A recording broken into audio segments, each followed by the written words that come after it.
Professor Bill Novelli, welcome to Partnering Leadership Podcast. I am thrilled to have you here with me. Well, thank you so much. I'm really glad to be with you.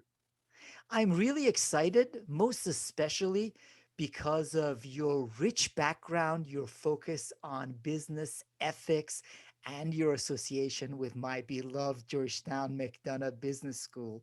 But before we get to those, including your brilliant book, Good Business, The Talk, Fight, Win Way to Change the World, would love to first find out a little bit about your upbringing and how your upbringing impacted the kind of person and leader you became, Bill.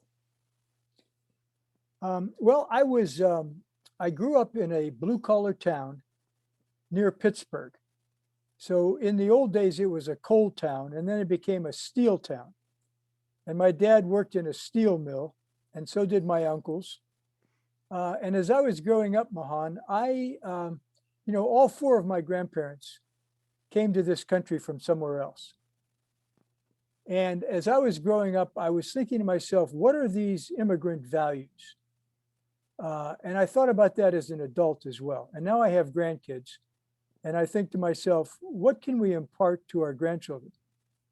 So when I was growing up, I thought to myself, these values are love of country. I think immigrants really love America. Secondly, strength of family. Also, a real reverence for education. And I think you and I share that for sure. And then the last thing is a genuine appetite for hard work. So that's what I think I learned growing up. And I took with me into my career and my life.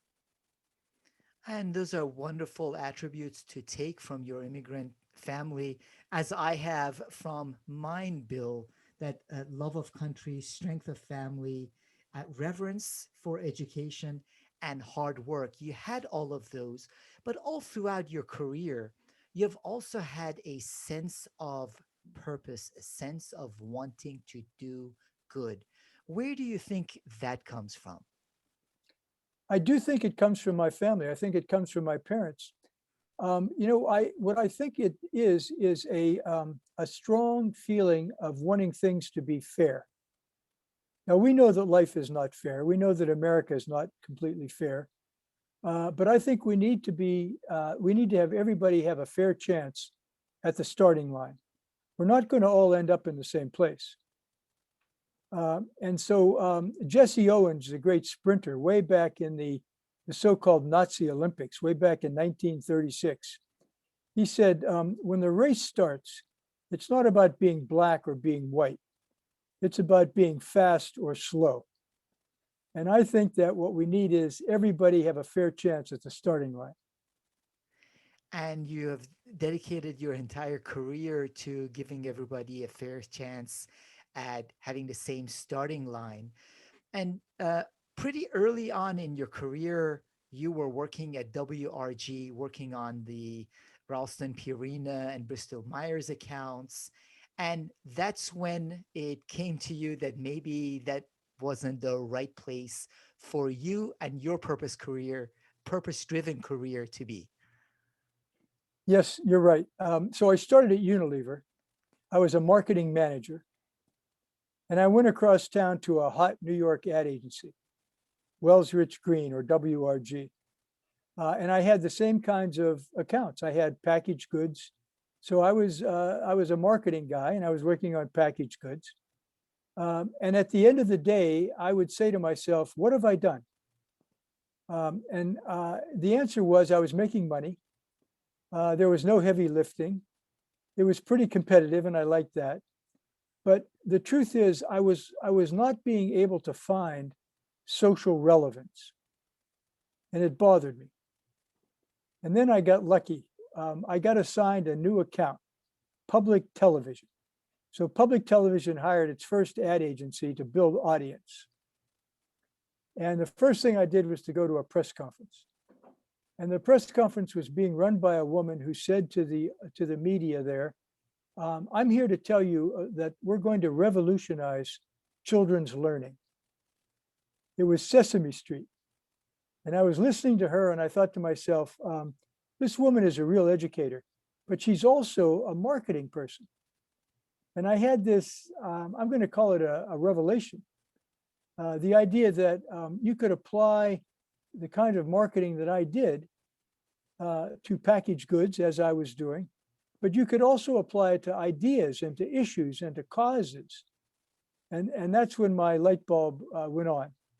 And I thought to myself, okay, now how can I make a career out of this? And you did do all of that. And you say that we can do well for ourselves while doing good for society. Was that a drive, again, that came to you through those experiences? Or was it a drive that existed within you? I think a little of both. My career has evolved. It didn't, obviously, it wasn't a straight line.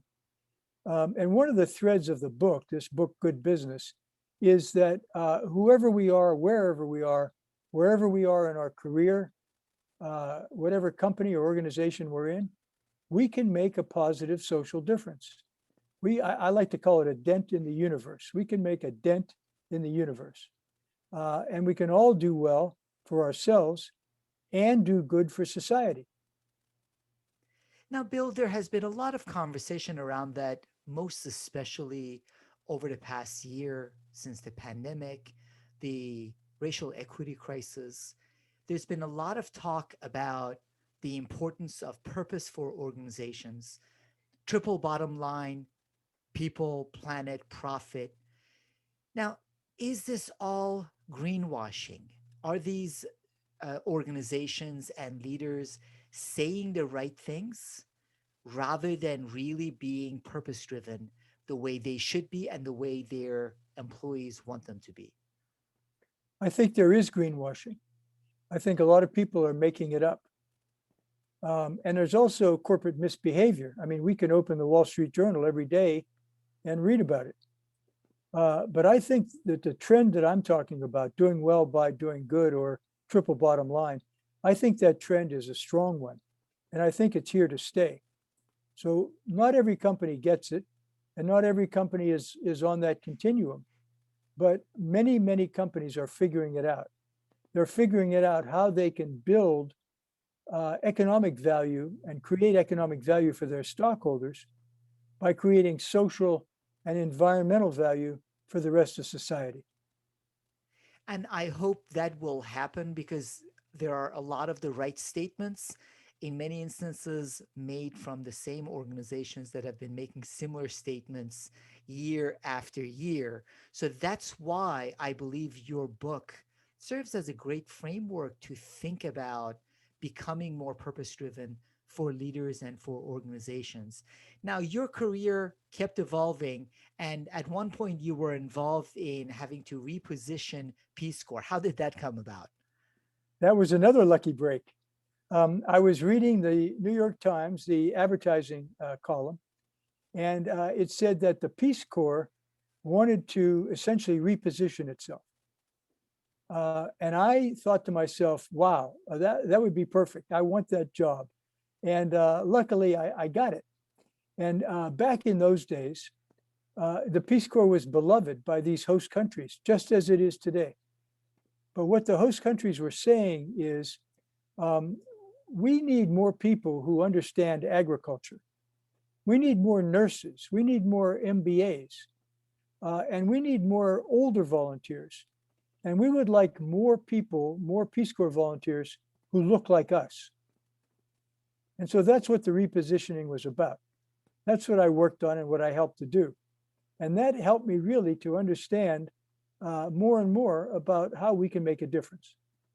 And you did make a difference there. It also kept you in Washington, where you had a chance to manage in house advertising for Richard Nixon's reelection committee. The committee that you were associated with was actually, the acronym for it was CREEP, Committee to Reelect the President. And in the book, you go into sort of the ethical issues that came about as a result of having worked in association with CREEP. Yeah, yeah. Well, there's a lesson there, right, Mahan? Be careful the acronyms that you use. So I was with the November group, and the way that came about was the White House knew about my marketing background. So they asked me to help to start and to run the November group for the reelection of Richard Nixon. And, I tell that story today to my MBA students, and I don't get the boos that I used to get. So it's becoming ancient history. There were a number of experiences there. Um, of course, Watergate happened right in the middle of it all. But the ethical experience that you're talking about was one that stayed with me my whole life, which was the creep people called all of us together, including us with the November group, and they said, we want more people to be able to give more money to the reelection campaign.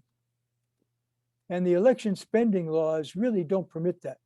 So we need you to sign these cards that will enable people to give more money than they otherwise could. So everybody please sign 5 cards. So I looked around the room and everybody was writing away, signing the cards. And I thought to myself, this is not right. So what did I do? I signed the cards. I probably should have got up and walked out and, changed jobs, changed careers, who knows what. But I didn't. And it shows really where ethics break down. Ethics often break down when you have pressure from the top. And I talk to my students about that all the time. So if you look at Wells Fargo or Volkswagen or any of these companies that have misbehaved, oftentimes it's because of pressure from the top. And we need to learn how to resist that. It makes a huge difference, and that's a great example that you share. And whether it is the Wells Fargos of the world or Volkswagens of the world, there are black and whites with respect to ethics. And when leaders are not willing to draw a line and are willing to have gray areas with respect to ethics, then that permeates the organization and causes unethical behaviors. Now, I appreciated you sharing that story and that example, because one of the attributes of strong leaders is also owning up to their mistakes and to their failures and learning from it and moving on. It makes it easier for other people in the organization to also own up to their mistakes. So I really appreciate you having shared that. Now, you also played a key role in both combating blood pressure and then tobacco. How did that come about, Bill? Back in my Porter Novelli days, the company that we started together, we started it to apply marketing and marketing communications to health and social issues. And the first big account that we got was the National High Blood Pressure Education Program. And I think I learned more than I contributed to that program. I learned 2 really important things. One was it was a government-led program. And there were nonprofits involved in it, like the American Heart Association. But there were also companies involved, pharmaceutical companies.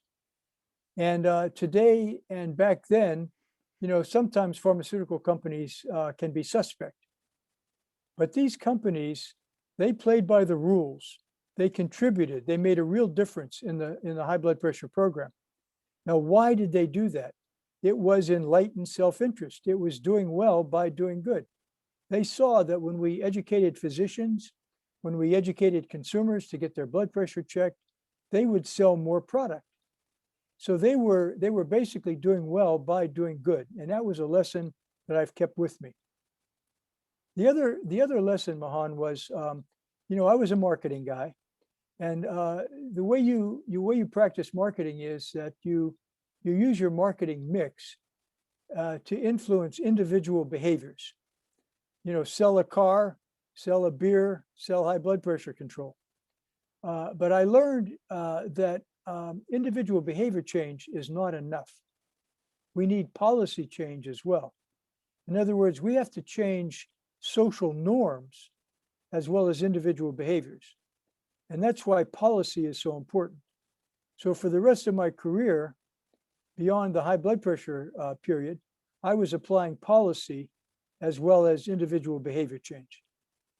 And that policy is absolutely critical. But before we get to that, Bill, would love to know your perspectives. Obviously, when you were fighting the tobacco companies, they had messaging such as tobacco use is an individual choice and a right.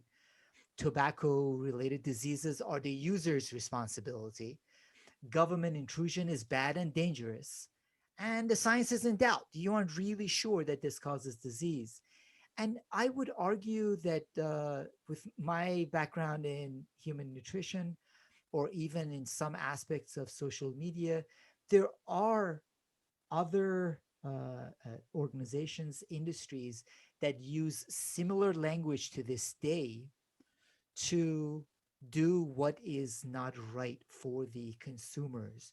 So, how can we as a society build on your success in championing, fighting against tobacco and tobacco's messaging to do what is right and to the benefit of society as a bigger percentage of our population is becoming obese uncontrollably so and is being impacted health wise and otherwise? Yeah, that's a great question. First of all, the tobacco industry back then, and even today, but it was enormous, powerful, rich. They gave enormous contributions to Congress and to state legislators. They had so many law firms signed up, PR agencies, ad agencies. So the great lesson there is we can take on big boys and we can win.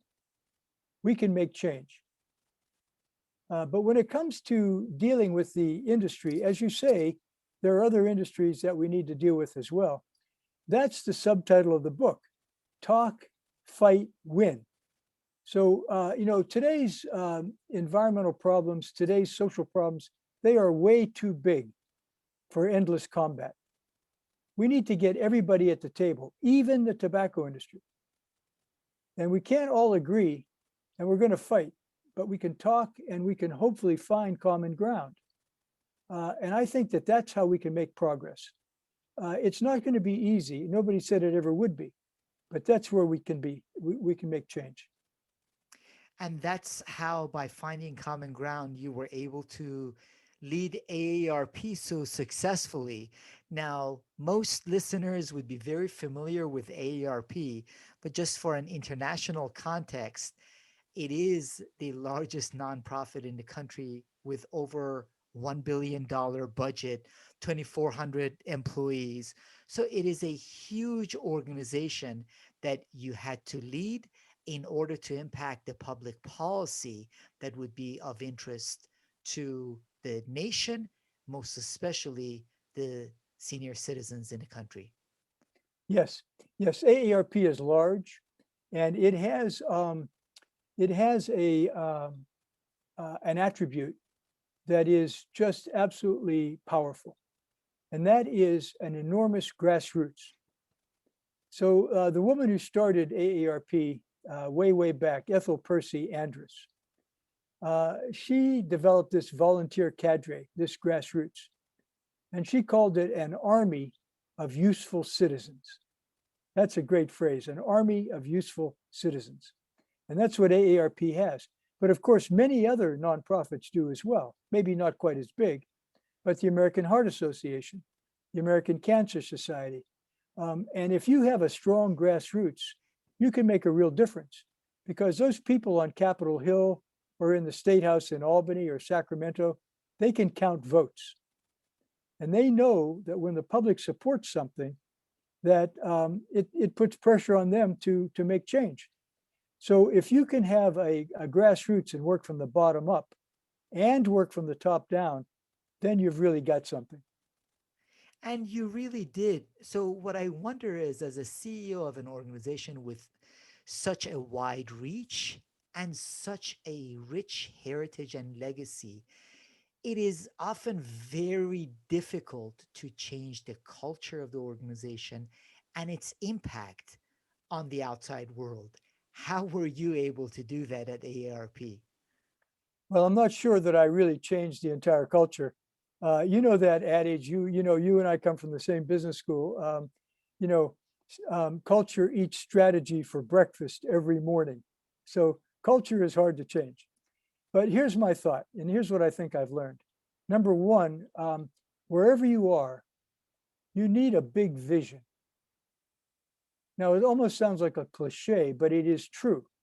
And I'm not talking about going out into the desert and fasting and praying and coming back and saying, I have a vision.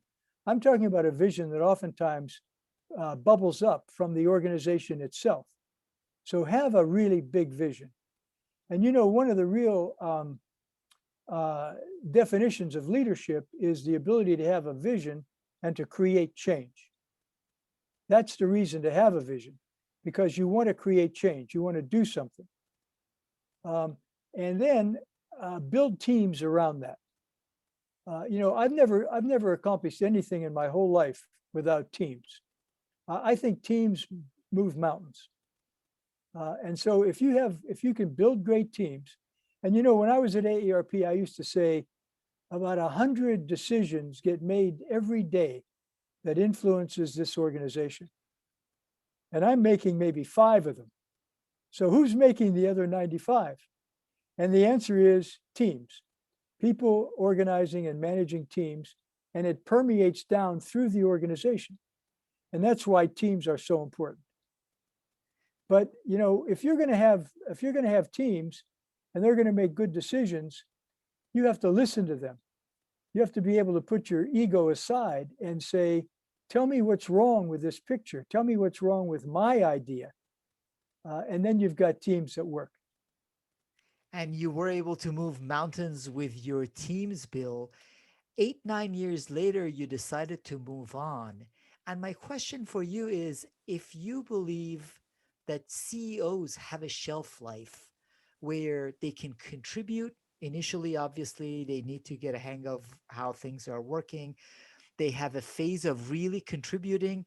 And then after a while, a smart CEO like you decides, I need to move on and go do something else. That's exactly what I believe. I call it renewal. So when I was at AARP for a while, this reporter came to see me from the Washington Post. And he said, Bill, you've been here a while. What's next for you? And Mahan, without even thinking about it, I said, my next chapter is I want to go to a great university with a good gym. And I want to I want to audit some anthropology courses, and I want to teach in a business school. And I want to drink beer with students. And of course, I went to Georgetown, a great university with a good gym. The best. My apologies. I have to correct you. The best, Bill. And I did not, I have no time to audit courses, and I have not drunk beer with students. But I went to Georgetown for another chapter because I did exactly what you say. I believe in what's next. I believe in renewal. You do your best, you give it a shot, and then you move on. And that is wonderful. Kudos to you for having that belief and moving on. Sometimes things become comfortable for the person in charge and they don't move on when Yeah. they should. And great for Georgetown, my alma mater, to end up with you. One of the things that I know I was mentioning to you before, too, Bill, is that years later, now 27 years after I got my MBA, probably the most impactful aspect of the Georgetown Business School curriculum for me was the constant focus on ethics, ethics, ethics. And in your book, you also say ethics has to permeate everything. Yes.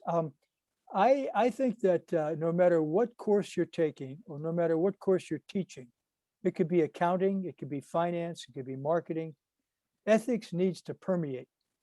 Ethics, when we get up and go to work in the morning, we need to be 2 things, ethical and legal. And I believe very strongly that ethics has to permeate everything we do. And I learned that lesson back at the November group, and I learned a few other lessons about ethics as well. And ethics has to come from the top. It should. One of the reasons I really enjoyed your book, Bill, and I'm a big advocate for it and for what you talk about, is that I truly believe that the leaders we celebrate, the books we celebrate, the stories we tell also show people what's important and what's not. If we celebrate leaders, business leaders, that are able to achieve great shareholder returns, even have products that are transformative, but cut corners and didn't have the right ethics, we are encouraging younger leaders to pursue the same path. That's why I really enjoyed reading the different stories that you shared, because in every one of the instances, you prioritized purpose and ethics over what was expedient. I thank you for saying that. The MBAs that I teach, they are tomorrow's leaders. And I try to really get things going on ethics. I try to be controversial. So I have assigned a reading called Get Rich Cheating. It's a satire.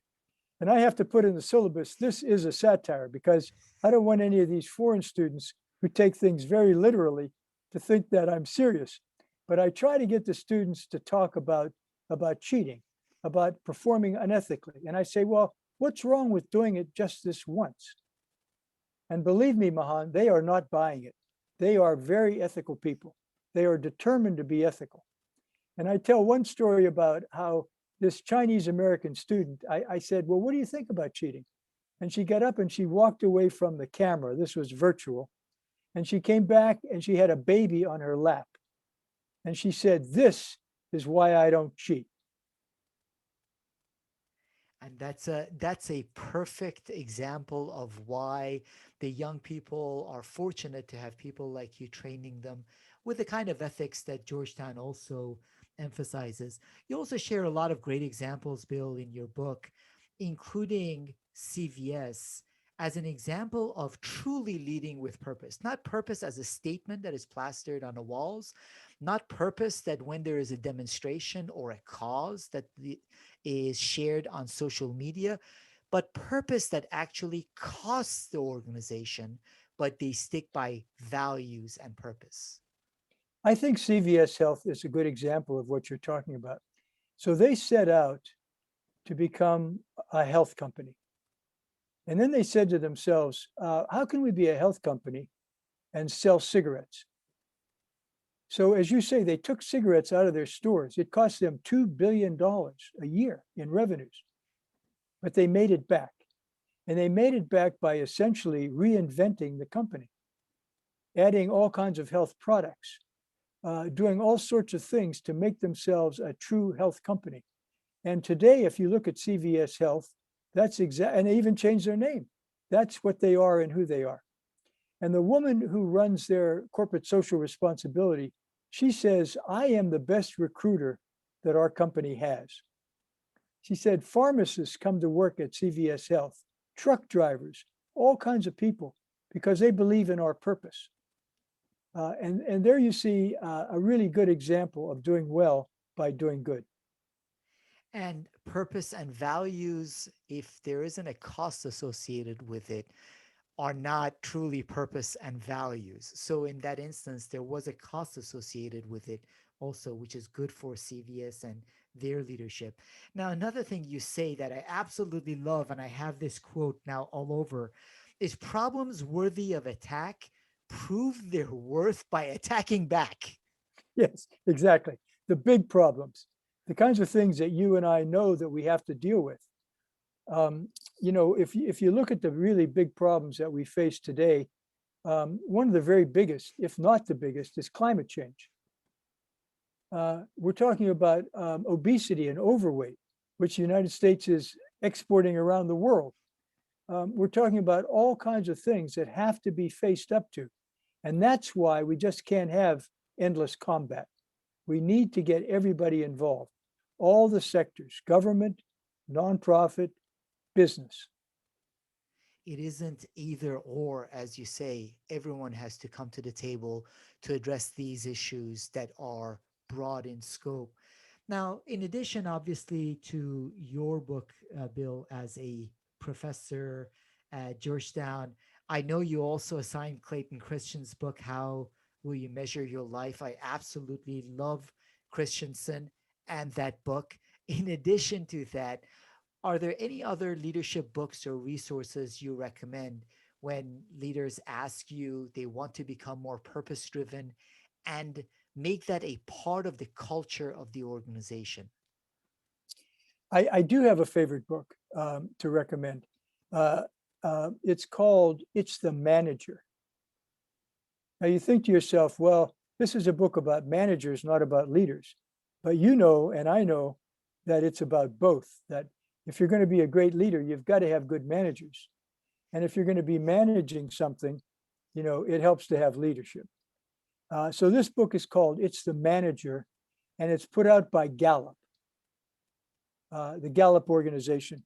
And the CEO and chairman of Gallup, a guy named Jim Clifton, who wrote a foreword to my book, is the co-author of this book, along with a guy named Jim Harder. So It's the Manager. And that book is just absolutely, each chapter is like 3 or 4 pages long. You can read that book anywhere, on an airplane, in the gym, wherever you please. And it is absolutely full of good ideas. You read that book and you can really understand how to run an organization. That's fantastic recommendation. Thank you for that. And how, in addition to the links we put in the show notes, how would you recommend for the audience to find out more about you, your book, and connect with you, Bill? Oh, you're kind to ask that. Well, it's very simple. Just go to billnovelli.com. That makes it easy and simple. So I appreciate that. I truly appreciate the fact that you have spent a lifetime in different types of organizations fighting for what's right and fighting for purpose. Now, capturing that in the book, in addition to sharing it with the business leaders at Georgetown, you are my distinguished professor. I know your wife doesn't call you a distinguished professor. It's No, okay. I cannot get her to call me that. We share that in common. Wife loves me too, but she draws the line somewhere.